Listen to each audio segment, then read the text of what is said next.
Hello everyone, Primo here, and welcome to a gameplay commentary on my crit Blade Flurry Duelist. And today we're going to play with Blade and Blade Flurry. Nothing special, no weird skills this time. We're just going to do a normal gameplay. It was a little bit a while since I actually did just a gameplay.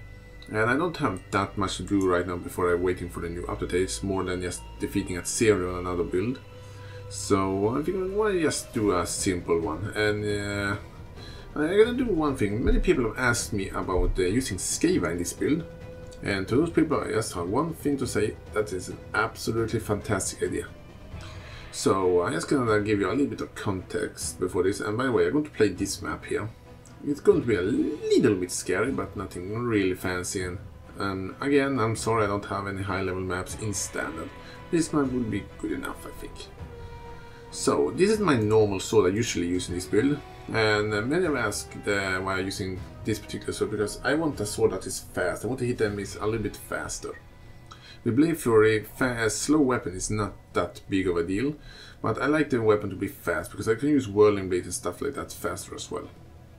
So I really like this sword here, and it has some decent crit chance, but it's quite expensive. This sword cost me about 50 chaos, but for some people that's like nothing. And if you can see, if I equip this one, and I have my normal buffs up, I have Hatred and Herald of Ash. You can see now my tool DPS are 15k, which are pretty a lot of damage. That's like 200,000 damage plus, if you do the calculation right. But again, Blade Flurry are, well, hard to know exactly how the DPS are, but if I did the calculation right, which I may do wrong, I don't know, but if the calculation are right, it's a little bit over 200,000 DPS without any buffs.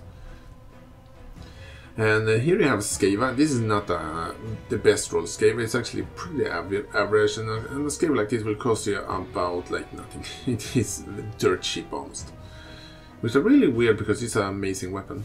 But if I equip this weapon, you can see my tool TBS right now are 77.5k, which should be an extreme improvement, but keep in mind on Blade Flurry it doesn't show the attack speed. You can see the attack time right now is 0.22, and if I take my normal weapon I normally use, you can see my attack speed is quite faster. But we're gonna run with this one today. I also have this sword here for comparison. It's like Skava, but you have even more crit chance. You can see it gives like 500 more average damage, but I'm gonna go for Skava. Unfortunately, I can only use my Riposte. I can't use my Reckoning right now. I don't think I have any. Do I have a slot I can use that on? Well, I'm just gonna sacrifice my Fortify for this. I'm just gonna sacrifice Fortify because I just want the block skill to trigger. Anyway, let's put my awesome swords, because I love these swords here, especially this one, back into my chest. And yes, don't look too much in my chest because it is a mess in here. So let's put that one there. So let's not look too much in my chest. So let's start this map actually. And now I'm using Skava, and this weapon costs like under a chaos. Let's see if we can have some fun with it. And I still have the same thing as always. You can see I'm whirling blade a little bit slower,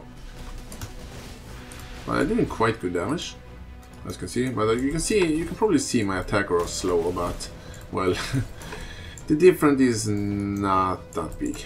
And I think I have a little bit, just a little bit lower attack speed. And if you're wondering why I'm missing sometimes, it's because bad connections. There's something with Blade Flurry that make it like wanna desynced more often than other skills. There's some element reflect there. That's something I need to be a little bit careful about. And by the way, the enemies here have 40% reduced physical damage, but 25% of my damage are only physical, so that is a very scary.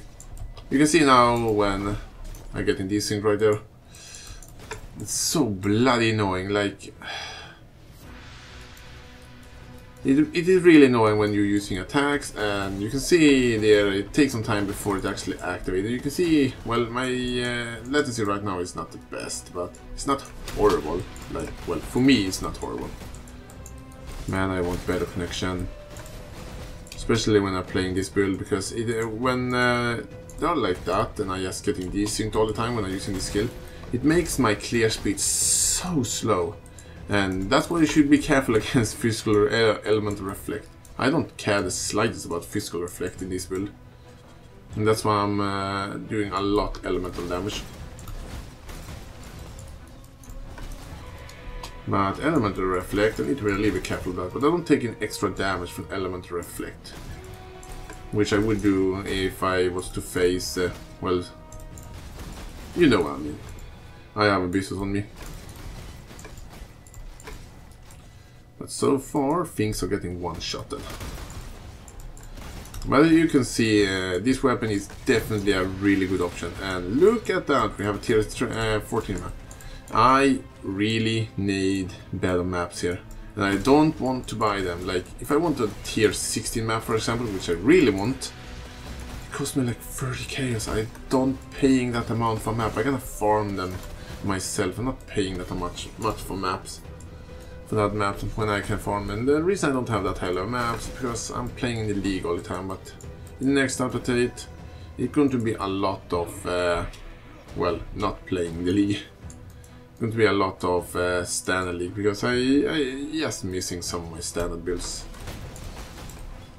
So I'm going to mess around with these builds and try to level them up a little bit more. Destined to crumble, I'm never getting anything good at that. Look at that, High Garden. Things are going forward, actually. Look at the freeze. Oh, by the way, this map I have 10% lower maximum resistance. And we have the boss here, and that 10% lower resistance going to be dangerous against the boss here, because it is shove run. I could get some extra damage if I want to activate Blood Rage, and I take a little bit of that. A little bit of damage. The only thing I'm afraid about is storms of lightning. Well, that was a joke. Well, I take that back. The offering, Shoverans, wrappings.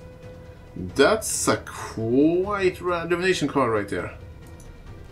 That is quite rare, actually. I've never seen that one before. I know it existed, but I've never seen it before. And that art there is just horrible to look at. And by horrible, I still mean it's a good art. And by horrible, I mean it's terrifying. And I like it. I think 8 to 2 scores to get an awesome Shoverans wrapping, but I already have a Shoverans wrapping.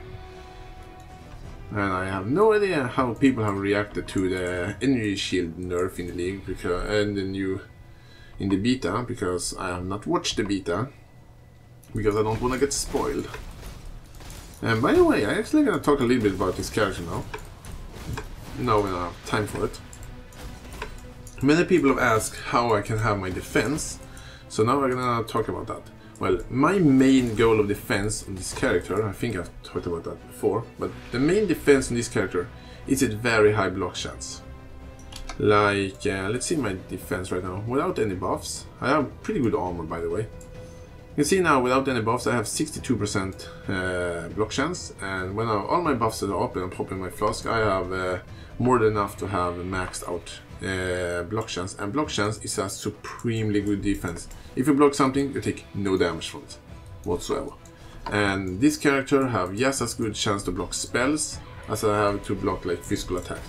It gave me an absurd amount of protection. And I don't need more life than this one. And the other thing that that will probably keep you alive is playing smart. If you're seeing enemy that have very high physical damage and hits very very hard, well, you're probably gonna block them. But if you're not blocking them, like giant bone skeletons, they hit super hard. So my advice for that, you're using Blade Flurry, you have a reach advantage, you don't even need to go close to them. Just stay a little bit away from them and kill them in the front. Like these enemies, I don't need to jump in it, I can stand from afar and attack them. And I think that's maybe was everything in the map, and we have some enemies here. I think we need to want to see if I try to find. Oh, by the way, they're going to change the map in your hit, which I prefer. That's going to be awesome. Let's take that one. I don't need to take that one, but I take it anyway. Man, I want these things to go away. Well, I think this is it. this is just some gameplay I want to do and talk a little bit about this character.